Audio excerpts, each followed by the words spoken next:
आजकल बच्चे जो हैं वो मोबाइल और लैपटॉप का इस्तेमाल करते हैं।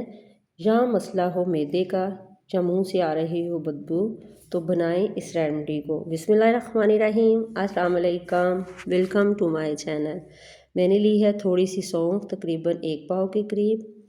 1 खाने का चम्मच लिया है मैंने देसी घी का, और इसमें डाल दूँगी मैं जो 1 पाव ली है सौंफ वो। इसको मैंने अच्छे से साफ़ कर लिया है। अच्छे से साफ़ करने के बाद फिर मैंने इसको डाल दिया है घी में, और हल्का सा मैंने इसको रोस्ट करना है। इससे इसका टेस्ट बहुत ही मज़े का आएगा।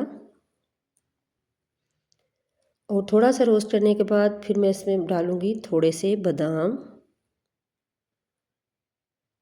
थोड़े से बादाम डाल के इन दोनों चीज़ों को मैंने हल्की आंच पे रोस्ट करना है।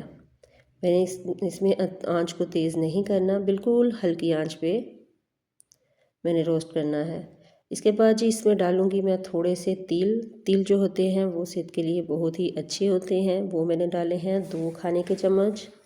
आधा पाव मैंने लिए थे सौंफ, 10-12 मैंने लिए थे बादाम, और 2 खाने के चम्मच मैंने लिए हैं तिल।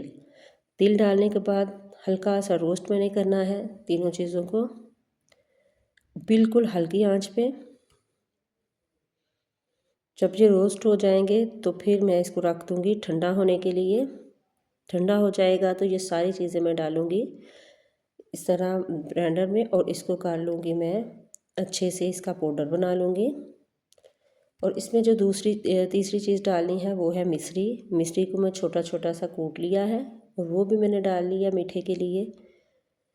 तो सौंफ जो है वो बहुत ही अच्छी होती है, मुंह में स्मेल आ रही है उसके लिए भी बहुत बेहतर है। इसके बाद बच्चों की नज़र जो है, आजकल बच्चे मोबाइलों पे लगे रहते हैं, तो उसके लिए भी बहुत अच्छी है। इसके बाद इसमें मैंने बादाम डाले हैं, थोड़ा सा देसी घी डाला है। इस तरह से पाउडर बना के आप किसी जार में रख लें, तो ये बहुत ही अच्छी है। बच्चों को दूध के साथ थोड़ा सा दें, और आप खुद भी ले सकते हैं, ये कमर के लिए भी अच्छी है।